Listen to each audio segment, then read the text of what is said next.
اس آیت کے اندر تسخیر ہے، اس آیت میں رزق ہے، تسخیر ہے، اس آیت میں رزق ہے، اس آیت میں درازی عمر ہے، اس آیت میں نہ ختم ہونے والا ایسا نظام ہے کہ اس آیت پہ یقین کرنے والا، میرا لفظ ذرا یقین بھی یقین سے سنیے گا، یقین بھی یقین سے سنیں، اس آیت پہ یقین کرنے والا، اس آیت کو پڑھنے والا، اس آیت کو اپنی زندگی کے معمولات میں شامل کرنے والا کبھی منگتا نہیں ہو سکتا انشاءاللہ۔ صدیوں سے بادشاہ بننے والے اس آیت، اس وظیفے اور اس تسبیح سے ضرور فیض پاتے ہیں۔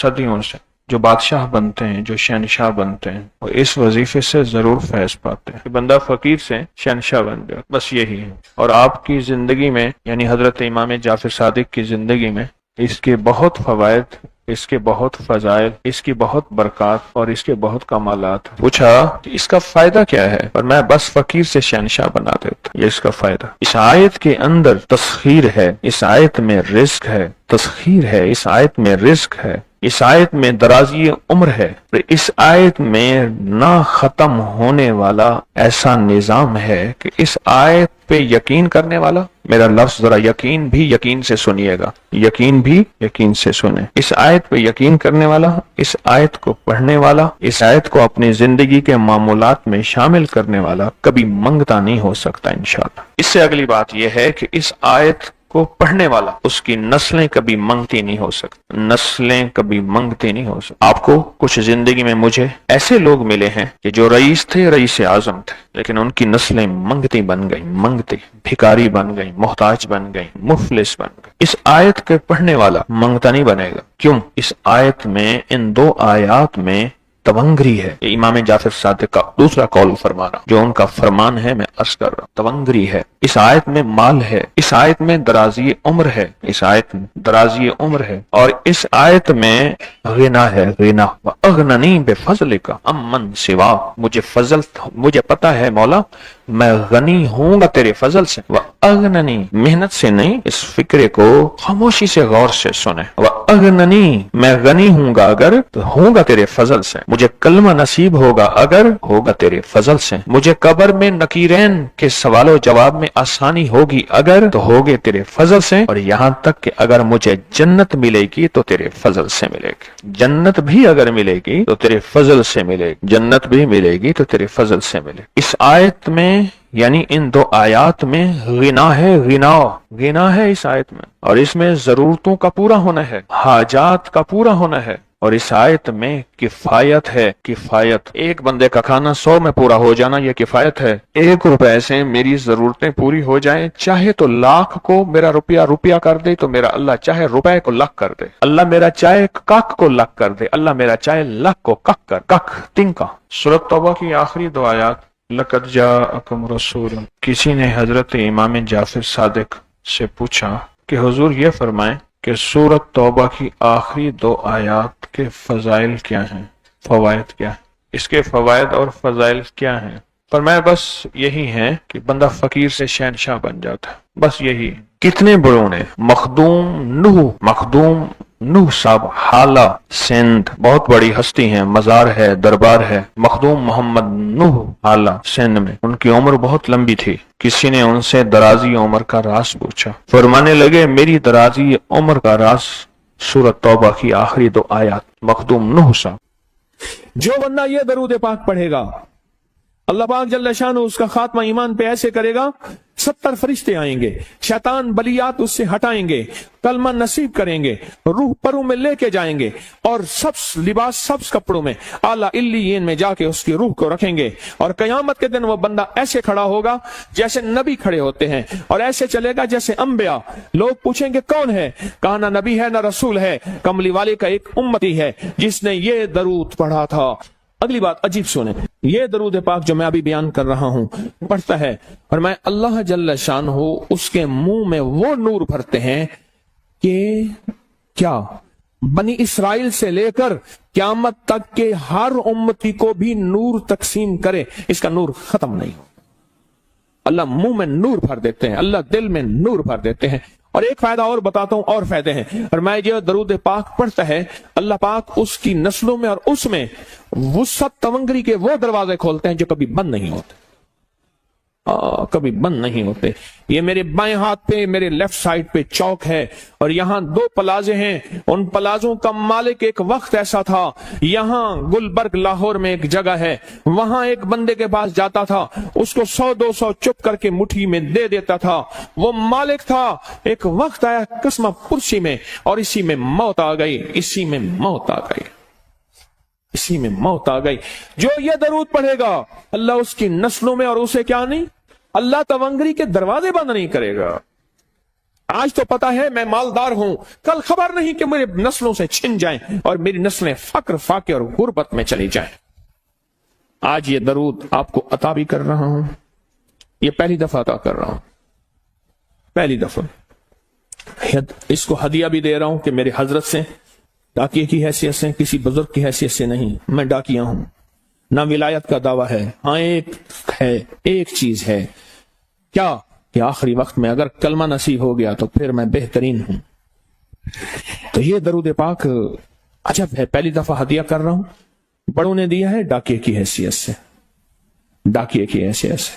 اور اس درود کو زندگی میں ایک دفعہ پڑھ لیں, روز ایک دفعہ پڑھ لیں, اللہ کبھی تونگری کے دروازے بند نہیں کرے گا انشاءاللہ, انشاءاللہ, انشاءاللہ. یہ درود اتنا طاقتور ہے.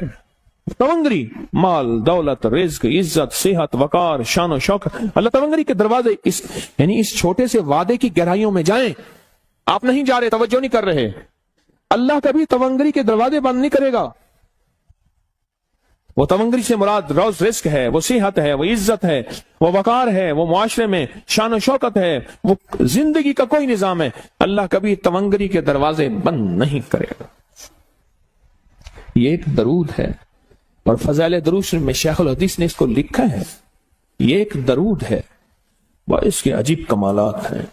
اکثر میں نے آپ کو دیکھا نا, درس میں شروع کرنے سے پہلے میں یہ پڑھتا ہوں, اور میری زندگی میں ایک واقعہ ایسا ہے کہ میں نے اس درود کے فوائد بیان کیے.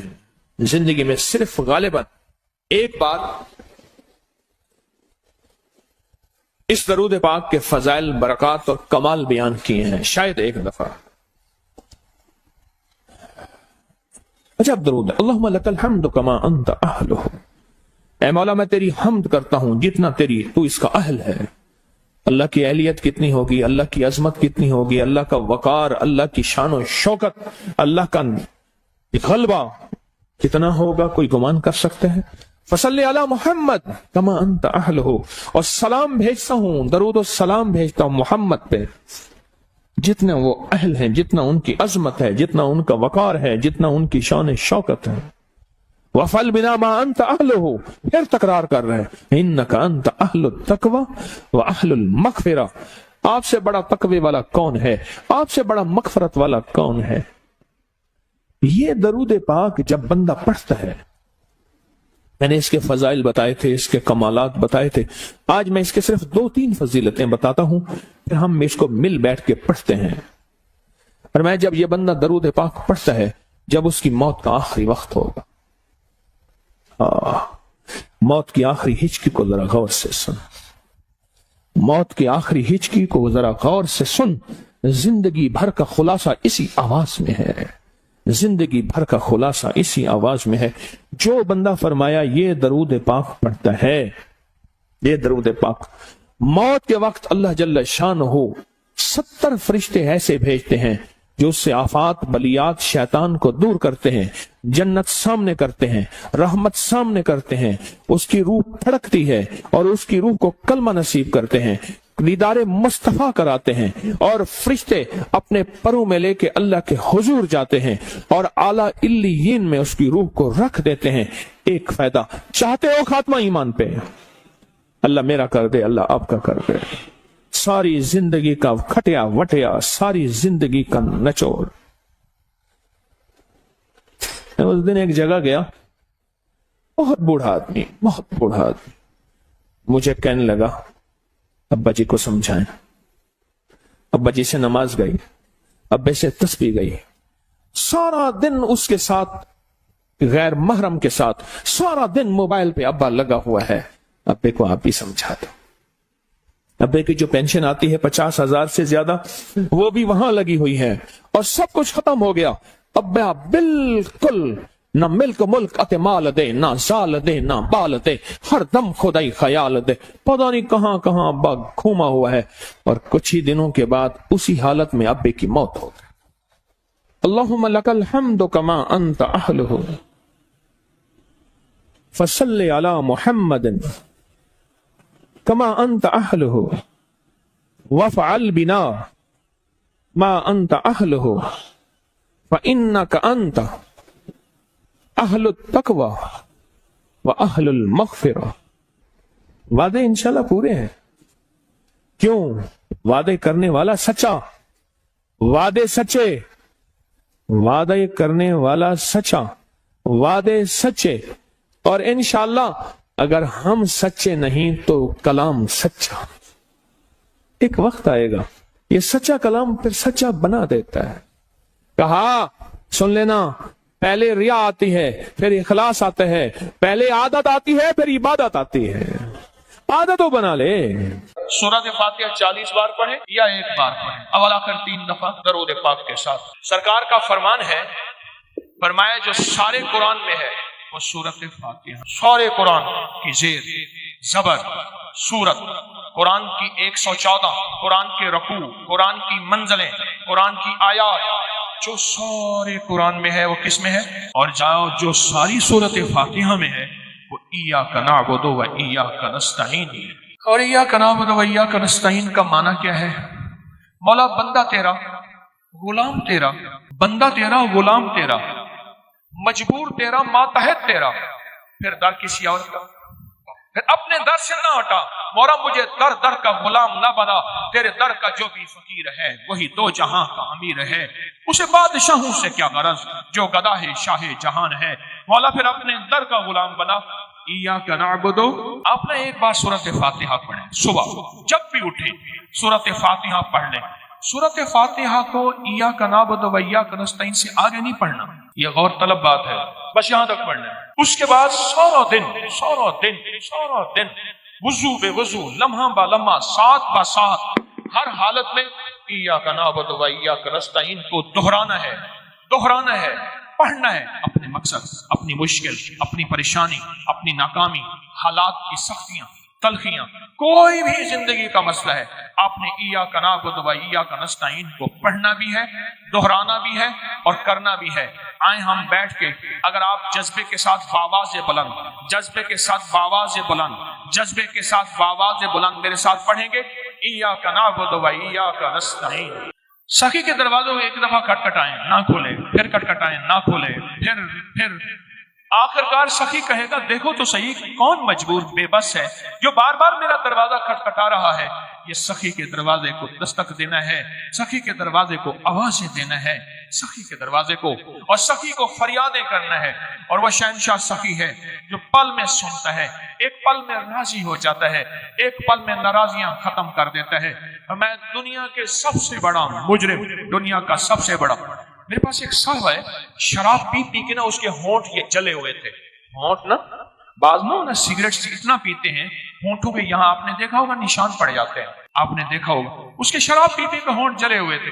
میرے پاس آیا، کہا میری بخشش ہو سکتی ہے؟ کیوں کیا ہے؟ کہنے لگا زندگی شرابوں میں گزری ہے، شراب کے علاوہ جو بھی شراب کے ساتھ ہے اسی میں گزری ہے، بخشش ہو سکتی ہے؟ تو میں نے کہا میں نے بخشنا ہے، تجھے پتا نہیں وہ کتنا بڑا کریم ہے۔ میں نے یہی آیت بتا دی، یہی عمل بتا دی، یہی آیت بتا دی، یہی عمل بتا دی، یہی عمل بتا دی۔ میں نے کچھ دن کھائی کوئی ایسی چیز، ہماری دوا ہے 70 شفائیں، وہی کھائی، آپ کو اندر خود ہو سی، اب خود مکہ منشا۔ وہ بات ہے کہ کھایا کیا ہے، وہ 70 شفائیں کھاتا ہوں نا تو کچھ گلا ٹھیک ہو گیا۔ میں نے کہا ایسا کرو، یہی عمل کرو۔ کہنے لگا نہیں زیادہ نہیں کر سکوں گا، میں کہا جتنا ہے کر لوں، لیکن اس نے زیادہ کیا۔ قدرت کا نظام دیکھیں، کچھ عرصے بعد بیمار ہو گیا۔ اس وقت جب میرے پاس آیا تھا وہ 70 سے آگے بہت سارا نکل گیا تھا، بابا تھا، اپنے علاقے کا بڑا چودھری تھا، بہت بڑا چودھری تھا، قوم کا جٹ تھا، چودھری تھا، بڑا دبنگ آدمی تھا، بندوں کو سیدھا کروا دیتا تھا وغیرہ وغیرہ۔ بیمار ہو گیا، نشتر ہسپتال ملتان میں لے گئے، کئی دن وہاں داخل رہا اور یہ وظیفہ نہ چھوڑا۔ کہنے لگا مجھے مسجد میں لے چل، میرا دل کہتا ہے مجھے مسجد میں لے چل۔ مسجد میں گیا، نماز کا وقت نہیں تھا، محراب میں چلا گیا، محراب میں جا کے ایسے سجدے میں گر گیا اور سجدے میں گر کے زور زور سے پڑھنے لگا ایاک نعبد و ایاک نستعین، ایاک نعبد۔ پھر اس کی آواز آہستہ آہستہ کم ہو گئی اور کچھ دیر کے بعد آواز ختم ہو گئی. دیکھا تو اللہ کی امانت اللہ کے پاس چلی گئی. میں نے ایاک نعبد و ایاک نستعین پڑھنے والوں کے خاتمہ ایمان پہ دیکھے. ایک صاحب نے مجھے اپنا مشاہدہ بتایا. مجھ سے کہنے لگے کہ میں باہر ملک رہا، ابو ظبی بہت عرصہ رہا. کہا کہ میں زندگی میں ساری عمر وہاں رہا، مال بھیجتا رہا، پیسے بھیجتا رہا، سال کے بعد آتا تھا. آخر کار میں نے کہا اب وہاں جا کے وقت گزاروں اپنے مقام پہ. میں پھر اپنے وطن میں آ گیا. کچھ ہی عرصے کے بعد مجھے پتا چلا کہ میرے پاس تو کچھ بھی نہیں ہے. جو کچھ تھا وہ سب لوگ کھا گئے، اور اگر جائیداد بنائی تو انہوں نے اپنے نام بنائی، میرے پاس کچھ بھی نہیں. مجھے جب یہ غم لگا تو شوگر ہو گئی اچانک، اور پھر بلڈ پریشر ہو گیا، نیند چلی گئی، ذہنی سکون ختم ہو گیا، ذہنی طور پہ پریشانیاں، حالات ختم، اور ناکامیاں اور مسائل میرے پاس آ گئے. اور کہا اسی الجھن میں، بیماریوں میں مبتلا ہو گیا، دکھوں میں.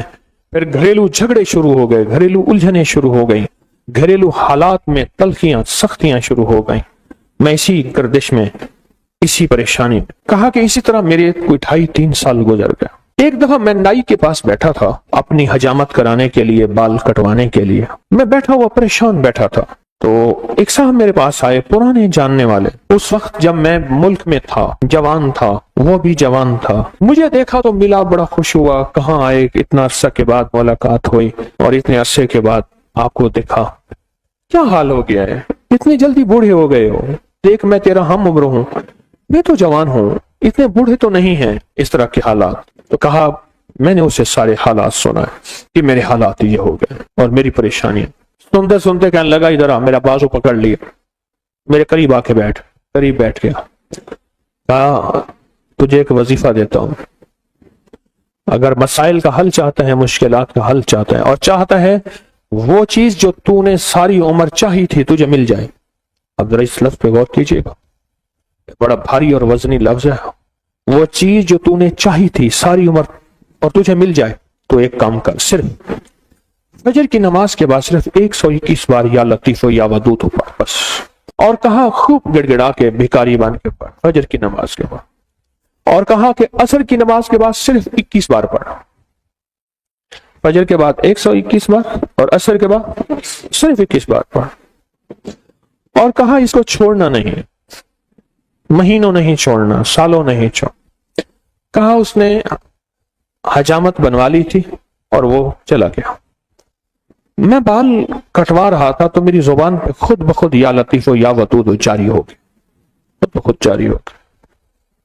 اور کہا کہ پھر میں نے اس کو پڑھنا شروع کر دیا. کہا مجھے نیند تو میری ختم ہو چکی تھی، نیند تو ویسے ہی نہیں آتی تھی، میں نے پڑھنا شروع کر دی.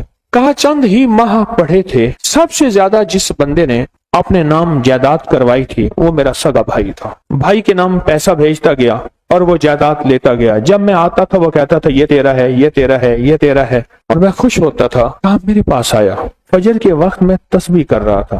کہا کہ اپنا جو ہے نا وہ پگڑی ہوتی ہے، دیہاتی باندھتے ہیں، وہ صافہ پگڑی اٹھا کے میرے پاؤں پہ رکھتی ہے. اللہ کے واسطے معاف کر دے، جو مجھے پتا ہے تو لوگوں کے پاس آتا جاتا ہے، تو نے کہیں سے میرے اوپر تعویذ کرائے ہیں، میرے وہ تعویذ نکال دے. تو جو کہے گا میں کر دوں، تو جیسے کہے گا میں کر دوں. میرے وہ تعویذ نکال. میرے تن بدن میں آگ ہے، میری زندگی میں پریشانی ہے، میرے گھر میں بیماری ہیں، میرے گھر میں دکھ ہیں اور تکلیفیں ہیں، مشکلات اور مسائل ہیں، میری زندگی سختیوں، پتہ نہیں کیا کیا مصیبتیں اس بیچارے نے بتایا. کہا میں حیران ہوا، میں خاموش ہو گیا. اور کہا کہ خود بخود گیا اور میری آدھی سے زیادہ جائیداد اسی کے پاس تھی اور میرے نام کرا دی ہر چیز. کہا کہ بس میں نے اب تک اس کا کرایہ کھایا ہے، اس کی آمدنی کھائی ہے، بہت کھائی ہے، بہت کھائی ہے. پچھلی معاف کر، تیرے نام کرانے میں جو پیسہ لگے گا وہ بھی میں دوں گا، بس تو قبول کر اپنی نعمت، اپنی چیز. میرے لیے وہ تعویذ نکال. اور کہا کہ میں نے وہ مجھے دے دی اس نے. میں تسبیح پڑھتا رہا اور تسبیح پڑھتا پڑھتا ایک بار پھر آ گیا کہ میرے ساتھ بیٹھا اور کہنے لگا مجھے سکون مل گیا ہے، تیری مہربانی ہے، تو نے تعویذ نکال دیے ہیں، اب میری زندگی میں راحت ہے اور میری زندگی میں چین ہے. اور کہا مجھے اس تسبیح کا ایسا یقین ہوا کہ بس پھر میں نے کہا اب تو میں نے چھوڑنی نہیں. کہا پھر سے میں صرف چند سالوں میں تونگر ہو گیا اور چند سالوں میں خوشحال ہو گیا اور چند سالوں کے اندر میری زندگی لاجواب ہو گئی.